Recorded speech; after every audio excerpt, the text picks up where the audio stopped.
Hello everyone, welcome back और YouTube channel. तो आज हम लोग डिस्कस करेंगे मैरी डी फ्रांस का इक्वेटन, जो इनकी एक कलेक्शन है पूरा the lais of Marie de France का। तो ये कलेक्शन है, इसमें 12 पोएम्स का 12 नरेटिव पोएम्स है, उसी में से एक इक्वेटन है। तो ये बेसिकली बेस्ड है दिल्ली यूनिवर्सिटी के सिलेबस पे, और ये इंपॉर्टेंट है हमारे मास्टर्स के स्टूडेंट्स के लिए, और as well as UGC NET JRF के जो भी एस्पिरेंट है उनके लिए भी ये बहुत यूजफुल हो जाता है। ठीक है, तो स्टार्ट करते हैं हमारा आज का सेशन। पहले देख लेते हैं हम ऑथर के बारे में, यानी जो राइटर है मैरी डी फ्रांस, उनसे जुड़े कुछ फैक्ट्स जो हमें एक बेस देते हैं। किसी भी वर्क को स्टार्ट करने से पहले हमें उसके राइटर के बारे में थोड़ा बहुत आइडिया जरूर होना चाहिए कि वो किस पीरियड से बिलोंग करता है और उसका स्टाइल ऑफ राइटिंग क्या है। तो ये सब चीज़ें अपने माइंड में रख के तब आप उसके वर्क को रीड करें, तो कहीं ना कहीं आपको ज़्यादा उस टाइम का बैकग्राउंड और किस तरीके की प्रॉब्लम्स फेस करते थे, या कैसा कैसा लिटरेरी एटमोसफियर था उस टाइम पे, तो वो सब आपको कुछ ना कुछ आइडिया लग जाएगा। ठीक है, तो हम स्टार्ट करते हैं यहाँ से कि तो पहले इनका जन्म हुआ था फ्रांस में, और ये इनका डेथ हुआ था इंग्लैंड में। यानी कि फ्रांस में तो इनका जन्म हुआ था, फिर ये इंग्लैंड में आके इन्होंने अपना राइटिंग करियर भी वहीं से स्टार्ट किया था। तो ऑक्यूपेशन क्या था, तो ये पोएट थी एक, और लैंग्वेज थी इनकी ओल्ड फ्रेंच। और इनका पीरियड था 1160 से लेके 1250 तक, 15 तक। ठीक है, 1215 तक, 1160 से 1215 तक इनका पीरियड था। ठीक, तो ये जॉनर यानी किस जॉनर में लिखती थी, तो ये इनका लेस था। लेस मतलब जो सुपर नेचुरल पोएम्स होती हैं, छोटी पोएम्स होती हैं, उनको लेस बोला जाता है। फेबल्स तो समझते कि यानी कि पर्सोनिफिकेशन थिंग्स उसमें यूज होती हैं फेबल्स में। ठीक है, तो सैंड्स लिप्स, ये सब इनके जॉनर थे। और लिटरेरी मूवमेंट कौन सा था, तो मेडिवल फ्रेंच लिटरेचर का मूवमेंट था, जिसमें इन्होंने अपना राइटिंग करियर का शुरुआत किया था। ओके, मूव ऑन करते हैं नेक्स्ट स्लाइड की तरफ। तो अब हम देख लेते हैं introduction lais of Marie de France, यानी कि जो ये कलेक्शन का नेम था, lais of Marie de France. तो ये किस चीज पे बेस्ड था उस पे देख लेते हैं, क्योंकि बेसिकली इसी इसी जो कलेक्शन से ये पोएम निकली हुई है हमारी इक्वेटेंस। इससे पहले मैंने एक और इनकी जो पोएम इंक्लूडेड है सिलेबस के अंदर, उसको उसको भी मैंने डिस्कस किया है, तो वो भी आप जाके प्लेलिस्ट में देख सकते हैं। ठीक है, तो हम ये पोएम डिस्कस करते हैं। The lais of Marie de France are a series of 12 short narrative Breton lais by the poet Marie de France. तो ब्रिटन लेस ये होती है जिसमें सुपर नेचुरल एलिमेंट्स का यूज किया जाता है, फेरी टेल्स सुनाई जाती हैं, और उन उन इन कहानियों को, छोटी छोटी कहानियों को इंक्लूड करके ये मतलब कहानियां लिखी गई थी, इन्होंने लिखा हुआ था। ठीक है, तो ये एक इनका वर्क था the lais of Marie de France, जिसमें इन्होंने 12 शॉर्ट नैरेटिव पोएम्स को इंक्लूड किया था, उसी में से एक हमारी इक्वेटन है। Okay, they are written in Anglo Norman and were probably composed in the late 12th century, most likely between 1155 to 1170। Okay, तो ये टाइम पीरियड था जिसमें इन्होंने क्या एंग्लो नॉर्मन टाइम में इन्होंने ये पोएम्स का कलेक्शन पब्लिश किया था। ठीक है, the short narrative poems generally focused on glorifying the concept of courtly love by the adventures of their main characters. यानी जो ये शॉर्ट्स नैरेटिव पोएम्स हैं, तो इसमें क्या होता है ना कि कोर्टली लव, यानी कि जब आप किसी से गुप्त तरीके से प्रेम करते हैं, तो उसमें किस तरीके का एडवेंचर होता है उस मेन कैरेक्टर के साथ, तो उसको इन्होंने ग्लोरीफाई करने पर फोकस किया है। ठीक है, Mary's lays are thought to form the basis for what would eventually become the genre known as the Britain laws। यानी कि जो ये मेरी का जो ये लेस का थॉट था, तो ये आगे चल के क्या हुआ ना कि ये एक जॉनर की तरह, यानी ब्रिटन लेस के नाम से एक जॉनर के तौर पे ये फेमस हुआ। ठीक है, आगे हम देखते हैं। अब हम देखेंगे इसकी समरी क्या है। तो पोएम इक्वेटन की समरी को हम डिस्कस करेंगे। तो Marie begin Equitan by briefly explaining how the Bretons compose lays for posterity and thus preserved them from oblivion. She praised their foresight and then promises to tell once she had heard about Equitan, the lord of Nantes। तो ये जो Mary जो है यहाँ पे शुरुआत करती हैं कि इन्होंने ब्रिटन्स की बड़ाई की है। यहाँ पे कहा कि वो कैसे अपनी जो विरासत में मिली हुई जो उनकी राज्य समता को, उसको कैसे पीढ़ी दर पीढ़ी बरकरार रखा, तो उस चीज की उन्होंने प्रशंसा की है। और वो आगे बात करती है नैंटेस के राजा जो इक्वेटन है उनके बारे में। तो ये नैंटेस का, ये फ्रांस में एक कंट्री है, वहां का नाम है नैंटेस, तो वहां के राजा थे इक्वेटन, तो उनके बारे में ये बात करती हैं यहाँ पे। ठीक है, तो हम पढ़ेंगे। Equitan is much loved in his time and enjoys pleasure and women above all else, and in this way he upholds the principle of chivalry. ठीक है, तो यहाँ पे क्या बताया कि इक्वेटन जो था वो अपने टाइम पे उसने सारा प्लेजर यूज किया, स्पेशली उसके आगे पीछे बहुत सारी महिलाएं उसके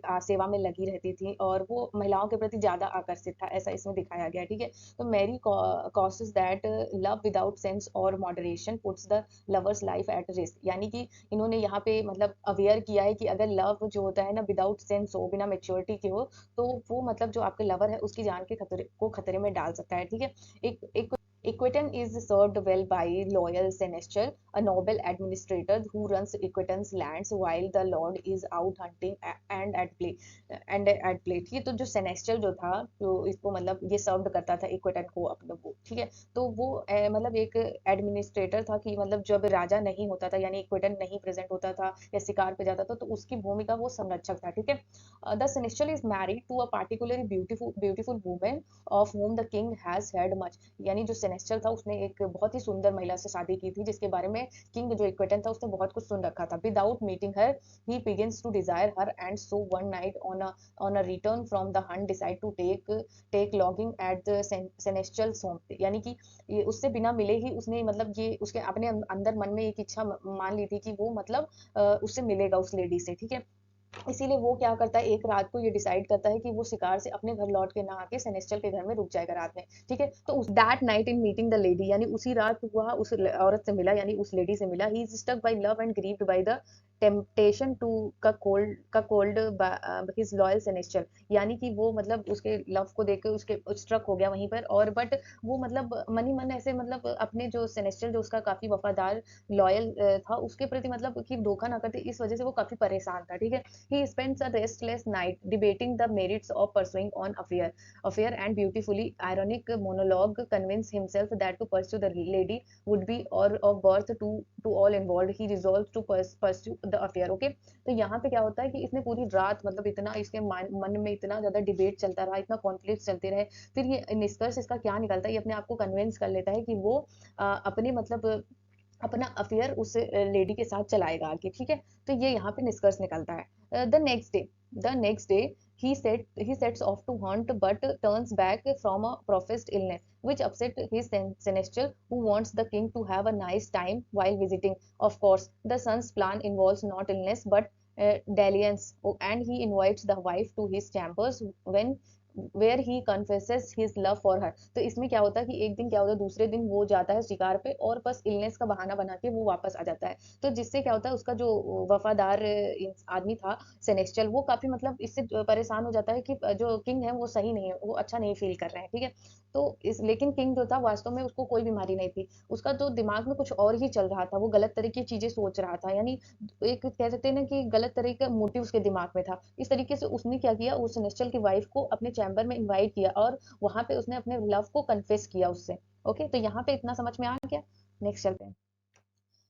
They debate the issue. She speaks for dispassionately, arguing that as a man of higher rank than her, he will certainly leave her once he's had his fun, यानी कि तो वहां पे वो बहस करती है, दोनों इस इशू पे बहस होता है कि लेडी कहती है कि वो इस बात से आर्ग्यू नहीं करती है कि जैसे मतलब तुम्हारी रैंक जो है मुझसे काफी अप है, जैसे कि वो उसका सर्वेंट था एक तरीके से और वो किंग था, तो मतलब दोनों के बीच में काफी जमीन आसमान का गैप था। तो वो लेडी इस बात पे मतलब उसके मन में शंका थी कि वो उसका भी यूज करके वैसे ही और लड़कियों की तरह उसे भी छोड़ देगा। लेकिन she argues that love must be based on equality and loyalty and that is high rank would make both impossible in their case. और वो आर्ग्यू करती है कि जो लव होता है वो बेस होता है किस पे, इक्वलिटी एंड लॉयल्टी, यानी कि समानता, और लॉयल यानी कि आप उसके लिए लॉयल रहें और दोनों चीजें इक्वल हों तब ये चीजें पॉसिबल होती है। लेकिन उसके केस में ये पॉसिबल नहीं है क्योंकि वो हाई रैंक से बिलोंग करता है और वो नहीं बिलोंग करती है, ठीक है।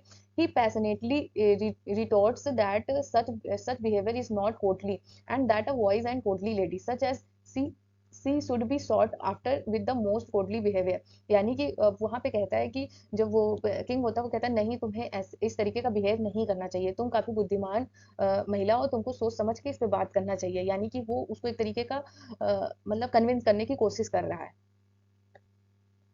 अब इस बात से क्या होता है, he then grants her the power in the relationship promising to act as her vassal and treat her as his lord।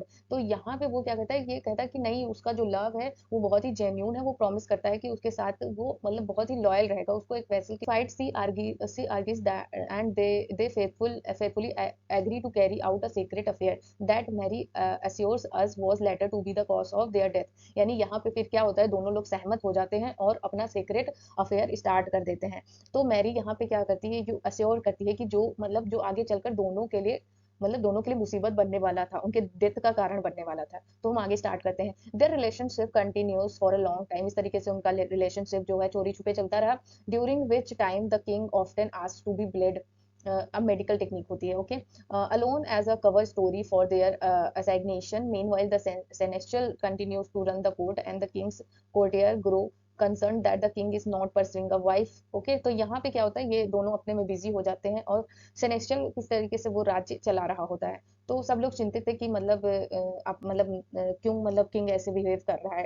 ठीक है, the lady hears of these concern and worries to he will be driven from her to suitable marriage arrangement. तो यहाँ पे ये जब सब सुनती है तो जब किंग के बारे में वो लेडी सब कुछ सुनती है तो वो मतलब वरीड हो जाती है कि कहीं उसके उसके साथ मतलब धोखा ना हो जाए। तो वो एक सुटेबल मैरिज को अरेंजमेंट करने के लिए किंग से बात करती है। When they meet again, she laments terribly her pain at the prospect, which leads him to insist would never forsake her and would in fact make her his wife if the seneschal were to die. तो यहाँ पे जब वो दोबारा अपनी मतलब बहुत ज्यादा वो चिंतित थी कि उसकी शादी वो सेटल होना चाहती थी उस किंग के साथ। ठीक है, तो वो जो लेडी थी सेनेस्टियल की वाइफ वो किंग से मिलती है और अपनी प्रॉब्लम्स बताती है कि नहीं अब वो ऐसे नहीं रह सकती। ठीक है, तो सेनेस्टियल तो वो किंग जो है ना वो कहता है कि अगर मैं तुमको अपनी वाइफ बना सकता हूँ अगर सेनेस्टियल मार जाए। ठीक है, तो the wife has her opening and suggest a plan to end her husband life. इस तरीके से जो वाइफ होती है वो एक प्लान देती है कि कैसे मतलब अपने हस्बैंड की लाइफ को खत्म कर दिया जाए। ठीक है, एक प्लान बनाते, सी टेल्स इक्वेटन, और वो इक्वेटन को बताती to come hunting at their home और their home and on the third day after being bled with the seneschal to suggest they both have baths. Okay, यहाँ पे क्या होता है वो कहती है एक प्लान बनाती है कि तुम दोनों शिकार पे जाना और शिकार में घायल हो जाना, दोनों लोग लुहान हो जाना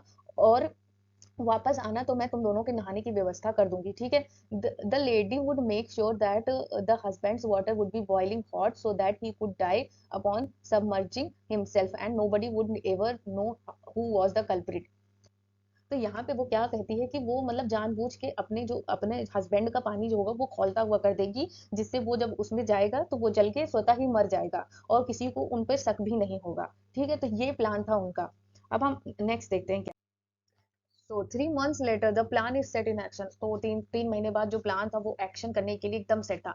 The men take a hunt and are bled while the lady prepare their baths. यानी कि जब दोनों जो आदमी थे वो शिकार के बाद लूहलिहान होके आए और when Equitan and the lady meet in the bathing room waiting for the seneschal to return, they end up deciding to have sex instead. तो वो यहाँ पे क्या कहते हैं जो इक्वेटन थी और सेनेस्चल की वाइफ थी वो दोनों बाथिंग रूम में मिलते हैं और सेनेस्चल का इंतजार किए बगैर वो सोचते हैं कि इसमें टाइम क्या वेस्ट करते हैं, हम पहले सेक्स कर लेते हैं। इसी बीच वो दोनों डिसाइड करते हैं कि हम सेक्स कर देते हैं। तो they left a maiden to guard the door, लेकिन उन्होंने एक मेडन को डोर पे रखा था गार्ड करने के लिए कि सेनेस्चल ना आ जाए। The seneschal bangs it open open upon his return to find them in their compromising position. यानी कि जब लेकिन सेनेस्टल जो था वो जोर से दरवाजा खोल के अंदर आ जाता है और उन्हें ऐसी पोजीशन में देख लेता है जो कि कॉम्प्रोमाइज ना करने वाली हो, यानी आपत्तिजनक स्थिति में उनको देख लेता है दोनों को। और the king wanting to hide his sin jumps quickly into the scalding बहुत hot bath where he is killed. Okay, तो लेकिन जब किंग होता है वो देखता है कि सेनेस्टल ने उसे देख लिया तो वो अपने पाप को छुपाने के लिए जल्दी से मतलब वो सीख खोलते हुए बाथ टब में कूद जाता है। इस तरीके से वो मर जाता है। betrayed the celestial through his wife in after the king and she died as well। तो उसके बाद जब जो सेनेस्टल होता है वो देखता है कि उसकी वाइफ ने उसे धोखा दिया है तो सेनेस्टल अपनी वाइफ को उसी उसी खौलते हुए बाथ टब में उसको भी धक्का दे देता है और जिससे क्या होता है कि वो दोनों ही वहीं वहीं पे उनकी डेथ हो जाती है। तो Marie warns us that evil can easily rebound on he who seeks another's misfortune. यानी कि तो मैरी यहाँ पे वार्न करती हैं कि अगर आप किसी का बुरा चाहते हैं तो आपके साथ भी बुरा हो सकता है। ठीक है, तो यहाँ पे हमारा सेशन यहाँ पे एंड होता है और अगर अगर आपको पसंद आया हो तो हमारे चैनल को आप सब्सक्राइब करें और वीडियो को लाइक करें और ज़्यादा से ज़्यादा शेयर करें और अपनी क्वेरीज को जरूर कमेंट बॉक्स में लिखें क्योंकि आपका फीडबैक बहुत इंपॉर्टेंट है। और मैं दिल्ली यूनिवर्सिटी का ये सिलेबस कंप्लीट कर रही हूँ जो कि बेनिफिशियल है मास्टर्स स्टूडेंट्स के लिए तो है ही, क्योंकि जिसके में भी ये टॉपिक होगा तो उन सबके लिए बेनिफिशियल है और एज वेल एज ये नेट और जेआरएफ के भी स्टूडेंट्स के लिए काफ़ी इंपॉर्टेंट है। तो यहीं पे हम एंड करते हैं हमारा सेशन और thank you so much and have a nice day. Thank you, bye bye.